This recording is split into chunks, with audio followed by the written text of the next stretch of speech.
There's a million people with a million cameras taking a million pictures. So for your picture to stand out in that giant sea of pictures, you've got to have a good collection of unique images. I just made $317 while on my daily little walk. Let me tell you how. I just checked on one of my stock contributor dashboards and saw that I made $317 in the past hour and a half just from iPhone photos that I've uploaded before. And this is the photo that I'm referring to that made me $317 all while I was on my walk. Now I can sit back, go about my day, know that I've made money from marketers and advertisers buying my iPhone photos to use in their campaigns. And you could be doing the exact same thing as me. Not sure why she called it a hot girl walk. Maybe it was warm outside. That's interesting.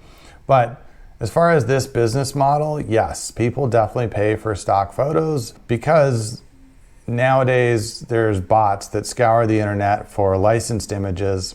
And if you've got a licensed image on your website that you didn't pay for, you'll get an email and they'll demand money, and it's a whole thing. So you really want to use images that you have bought the rights to or that are designated free to use, whatever they call it, the common use or free use rights or whatever. But so there is a market for people who need photos to use for things that they want to be able to use legally, and that's where stock photography comes in.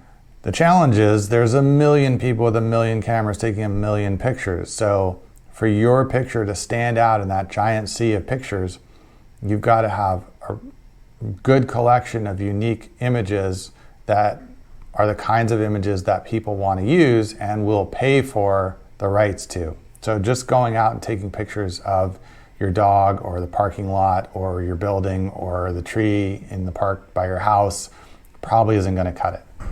You've got to have quality photos, well composed, well lit, of subjects that people are searching for and interested in licensing. So it's not quite as easy as snapping a bunch of pictures with your iPhone and throwing them on a website and waiting for the checks to come. Like anything, it takes work, it takes a bit of luck, it takes the right opportunity, the right location, the right timing, and being good at taking photos. So if you've got all that, by all means, try it. There's no cost to put your photos out there. If no one buys them, no one buys them.